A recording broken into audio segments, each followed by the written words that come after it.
Good morning students, welcome back to Kid 7 public school online classes. बच्चों, जैसा कि आप सब जानते हैं, ये आपकी मैथ्स की ऑनलाइन क्लास है। इस ऑनलाइन क्लास में हम जो लाइंस एंड एंगल्स हमारा 6 चैप्टर है उसके कुछ बेसिक टर्म्स का डिस्कशन करेंगे।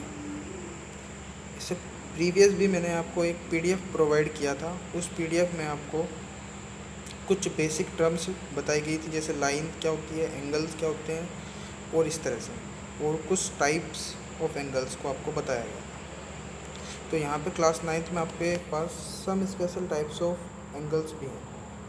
कुछ स्पेशल टाइप्स एंगल्स के उनको भी हमें पढ़ना बहुत ज़रूरी है।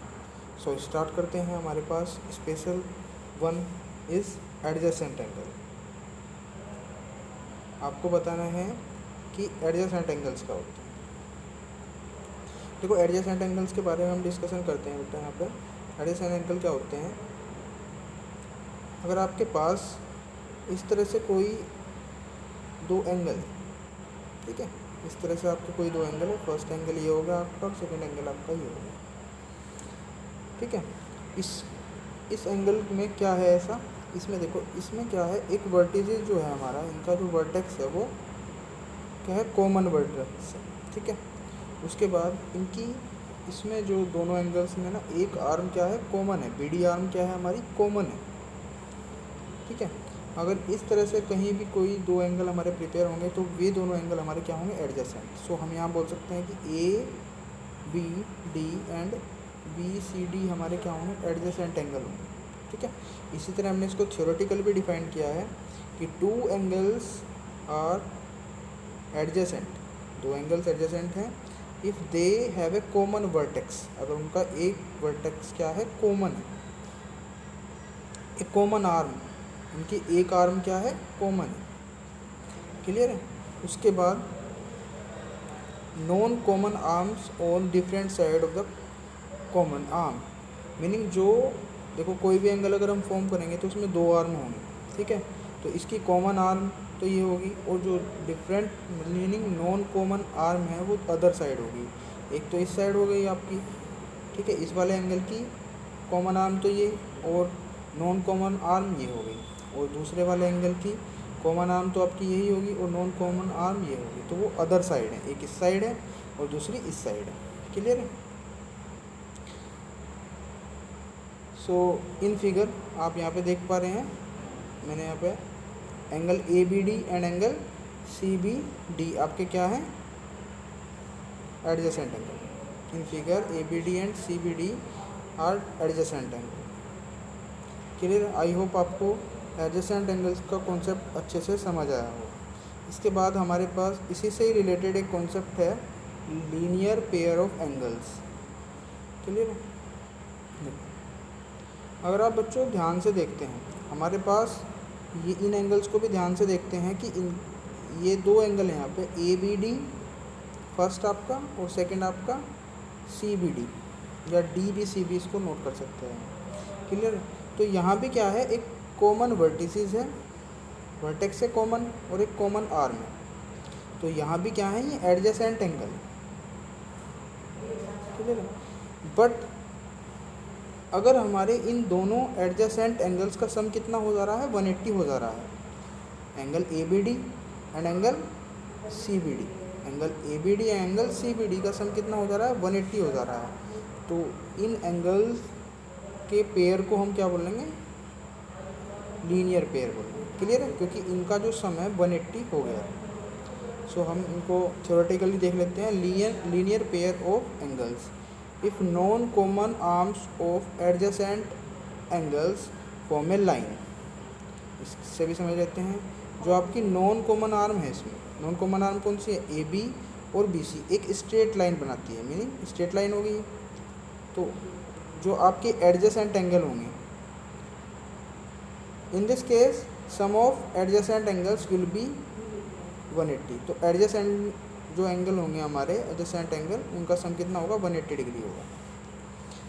Then it is also called a linear pair, और हम इसको जो है लीनियर पेयर भी बोल सकते हैं। तो आई होप आपको लीनियर पेयर का कॉन्सेप्ट भी बहुत अच्छे से समझ आया होगा। अब हम अपने नेक्स्ट कॉन्सेप्ट की तरफ चलते हैं।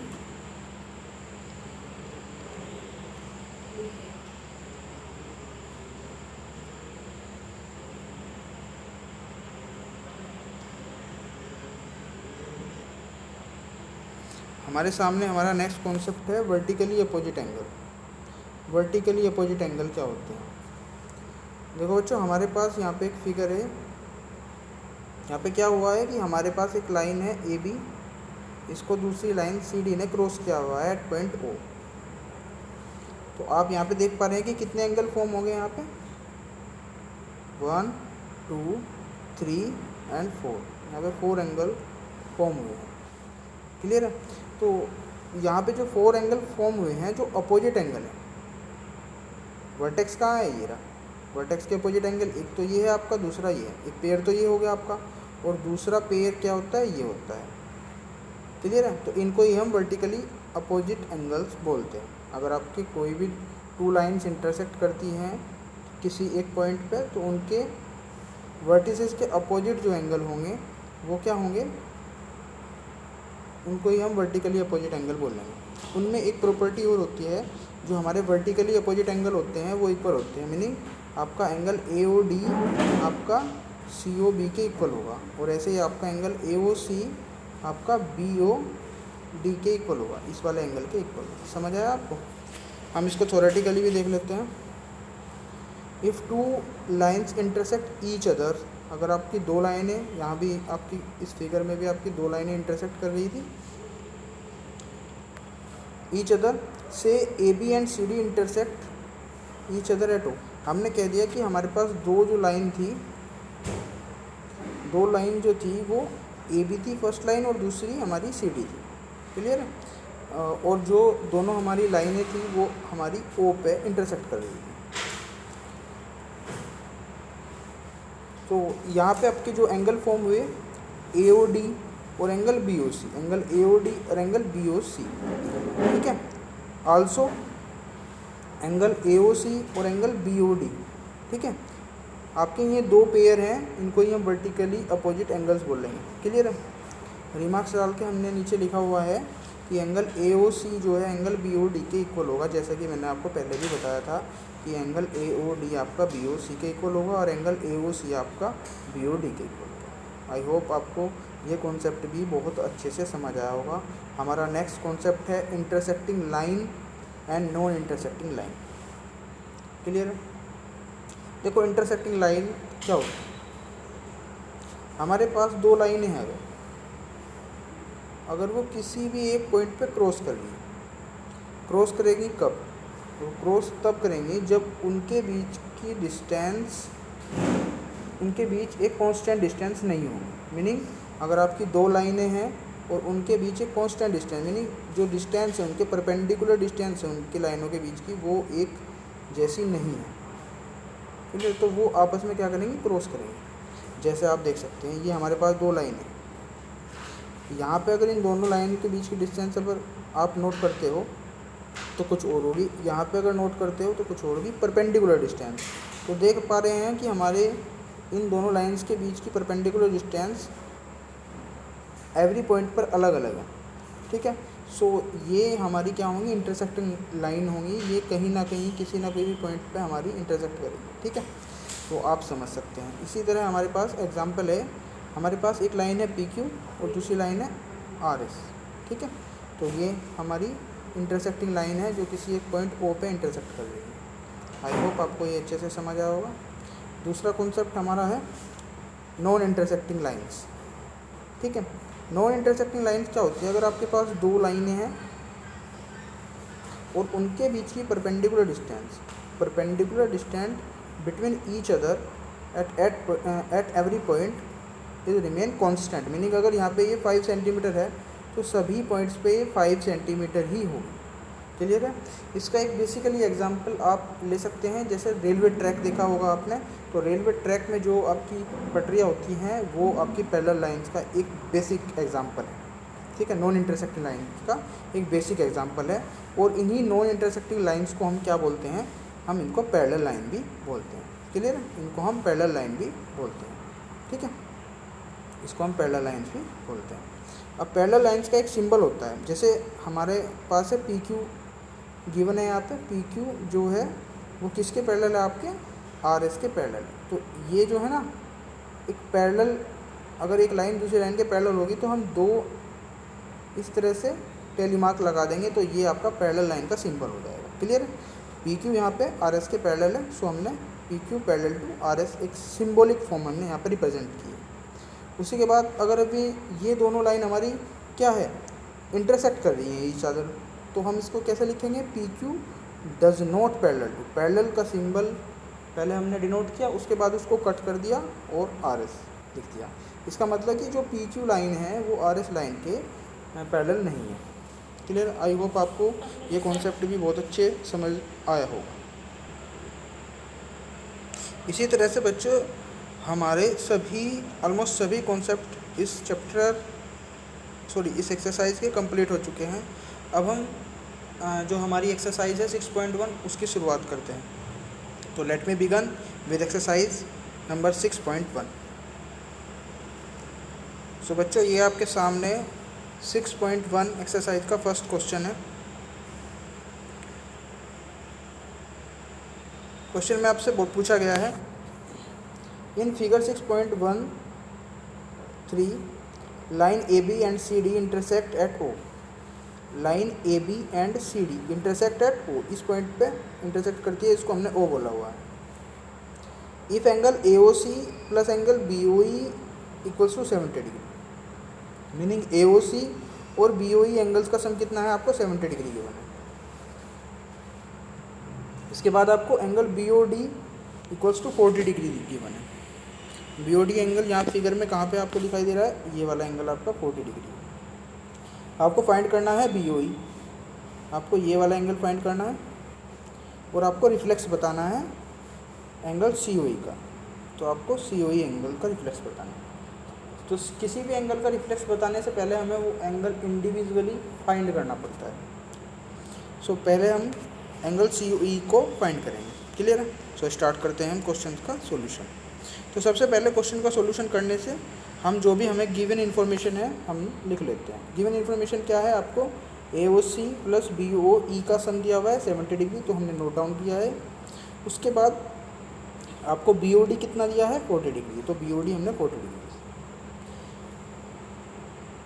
बच्चों अगर आप फिगर में नोटिस करें तो आपको ये समझ आएगा कि जो हमारी ए ओ बी लाइन है वो एक स्ट्रेट लाइन है। ठीक है? तो इस पर बनने वाले सभी जो एंगल होंगे वो एक लीनियर पेयर बनाएंगे। समझ आया? सो मैंने इसी को नोटिस करते हुए यहाँ पे लिखा है कि we know that A O B is straight line. Figure में आपको नोटिस हो चुका है। ठीक है? जब ये ए ओ बी स्ट्रेट लाइन है तो इस पर बनने वाले सारे जो एंगल होंगे वो एक लीनियर पेयर बनाएंगे। तो हमने यहाँ पे सभी जो एंगल यहाँ पे हैं उनको एक उनका सम नोट डाउन किया। तो angle A O C plus angle C O E plus angle B O E equals to 180 degree. ठीक है? Because concept of linear pair. I hope आपको अच्छे से समझ आया होगा। अब इसमें आपको क्या पता है, देखो इसमें दो वैल्यूज़ हमें बहुत ही अच्छे से पता है, angle A O C plus angle B O E. आपको मैं आपकी जानकारी के लिए बता दें कि angle A O C plus angle B O E की जो वैल्यू है वो 70 डिग्री के इक्वल है। तो यहाँ हम रिप्लेस कर देंगे angle A O C plus angle B O E को 70 डिग्री से। तो हमने दोनों वैल्यू को इनके सम को हमने रिप्लेस की, इनके सम ए O C plus B O E को हमने 70 डिग्री से रिप्लेस किया। तो ये 70 डिग्री आ गया आपका, और ये angle C O E as it is same चला, और 180 भी एज इट इज़ आपका ऐसे का ऐसे ही आ गया। ठीक है? अब देखो ये प्लस 70 है लेफ्ट साइड, तो राइट साइड जैसे ये जाएगा तो -70 हो जाएगा, इसका साइन चेंज हो जाएगा। और आप 180 में से 70 को माइनस करेंगे तो आपका 110 आ जाएगा। क्लियर है? आई होप आपको बहुत अच्छे से समझ आ रहा होगा। इसके बाद हमें इस एंगल का रिफ्लेक्स एंगल बताना था। तो आप ध्यान रखेंगे जब भी आपको किसी भी एंगल का रिफ्लेक्स एंगल फाइंड करना पड़े तो आप 360 में से उस एंगल को माइनस कर देंगे। तो reflex of angle C O E equals to 360 minus 110, तो आपका 250 डिग्री ये आपका रिफ्लेक्स आ जाएगा एंगल सी ओ ई।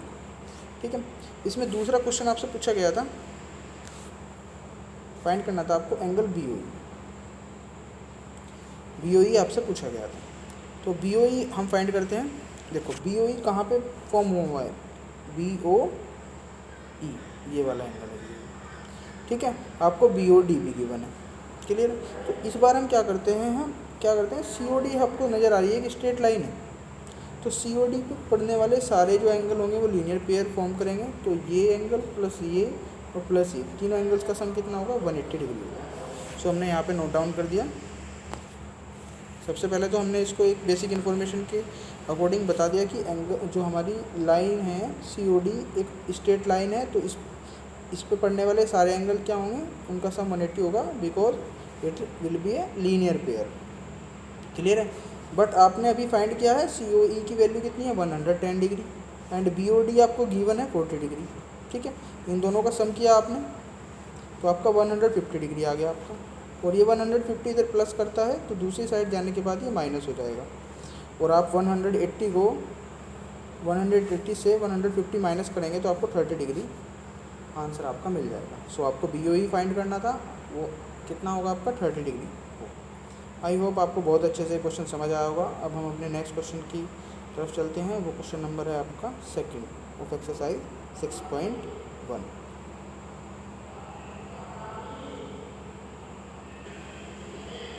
बच्चों अब हमारे सामने है एक्सरसाइज 6.1 का क्वेश्चन नंबर 2। सो इसमें भी आपको एक फिगर गिवन है, इस तरह की एक फिगर गिवन है, और इसमें कुछ बेसिक इन्फॉर्मेशन इसमें गिवन है। फिगर है आपकी 6.14, ये 6.14 फिगर आपको गिवन है, और इसमें गिवन है lines X Y and M N intersect at O, line X Y M N line ये होगी आपकी ओ पे इंटरसेक्ट करती है, और यहाँ पे आपको दो एंगल्स का रेशो दिया हुआ है, angle A ratio B equals to angle 2:3। इन दोनों एंगल्स का रेशो दिया हुआ है 2:3, और फाइंड करना है आपको एंगल सी, आपको ये वाला एंगल फाइंड करना है। सो स्टार्ट करते हैं हम। बच्चों आपको मैंने पहले भी बताया है, हम जो भी बेसिक इन्फॉर्मेशन गिवन है हम उसको नोट डाउन कर देंगे सबसे पहले। तो बेसिक इन्फॉर्मेशन हमें यही यहाँ से ऑब्जर्व होती है कि एंगल पी ओ वाई कितना है आपका 90 डिग्री का है, और दूसरी चीज़ क्या है, आपको दोनों एंगल्स का रेशो दिया हुआ है, angle A ratio B equals to angle 2:3। So इनको हम रेशो से जनरल फॉर्म में रिप्रेजेंट कर लेंगे with by a multiplication a constant. हम एक कांस्टेंट से एक वेरिएबल से कांस्टेंट नहीं, एक वेरिएबल से मल्टीप्लाई करेंगे इनके रेशो में, तो इससे ये चेंज हो जाएगा किसमें, एक वेरिएबल वैल्यू के साथ इसकी एक एग्जैक्ट वैल्यू हम लिख सकते हैं, क्लियर है। सो हमने चेंज किया, ए इक्वल्स टू हमने इस पहले रेशो के साथ m से मल्टीप्लाई की, और दूसरे रेशो के साथ भी हमने m से मल्टीप्लाई करने के बाद हमारा a की वैल्यू 2m और b की वैल्यू हमारी 3m आ जाएगी, क्लियर है। अब यहाँ पे अगर आप फिगर में नोटिस करें, जो हमारी एक्स ओ वाई लाइन है वो एक स्ट्रेट लाइन है, और उस पर पड़ने वाले सभी एंगल्स का सम क्या होगा, 180, because it will be a linear pair, clear.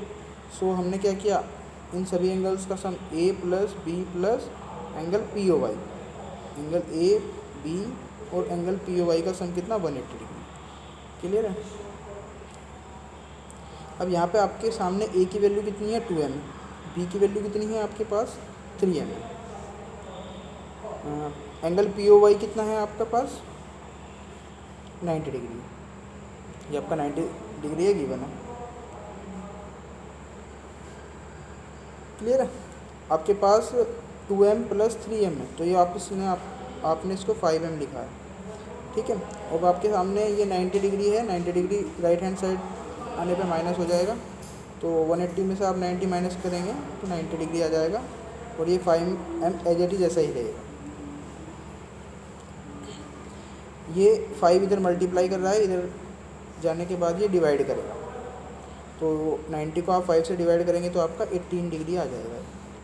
इसी तरह से आपके पास a की वैल्यू थी कितनी, 2m, m की वैल्यू आपके पास 18 थी, तो आप अगर 2 में 18 की मल्टीप्लाई करेंगे तो आपका 36 आ जाएगा, ये आपका 36 आ जाएगा। ऐसे ही आप b की वैल्यू आपके पास 3m थी, ठीक है, m की वैल्यू 18 थी, तो 18 मल्टीप्लाई 3 54 आ जाएगा, क्लियर है। बट आपको यहाँ पे a और b की वैल्यू नहीं चाहिए थी, आपको चाहिए थी यहाँ पे c की वैल्यू। तो c देखते हैं हम अगर आप ध्यान से देखते हो जो लाइन आपकी MON है वो भी एक स्ट्रेट लाइन बना रही है, ठीक है। तो इस पे जो भी एंगल होंगे उन सभी एंगल्स का सम क्या होगा, 180 होगा। इन एंगल्स का सम कितना होगा, 180 होगा। So angle B plus angle C equals to कितना होगा, 180 होगा। तो angle B plus angle C equals to 180 because MON is a straight line, so it will form a linear pair. Clear है। B की value हमने अभी find की थी, कितनी डिग्री थी हमारी, B की वैल्यू हमारी 54 डिग्री थी, ठीक है। तो B हमने 54 फाइंड किया, ठीक है, plus C as it is जैसा ही, और आपका इक्वल्स टू में 180। ये 54 राइट की साइड जाने के बाद ये माइनस हो जाएगा, तो 180 में से आप 54 को माइनस करेंगे तो आपका 126 डिग्री आ जाएगा। सो आज ये हमारे दोनों क्वेश्चन थे, question number first and question number second, उसका हमने डिटेल सॉल्यूशन किया है अच्छे से। फिर भी अगर किसी स्टूडेंट्स का डाउट है तो वो हमारे व्हाट्सएप नंबर पे पूछ सकता है या कमेंट कर सकता है, ठीक है। Thank you and have a nice day. Thank you very much.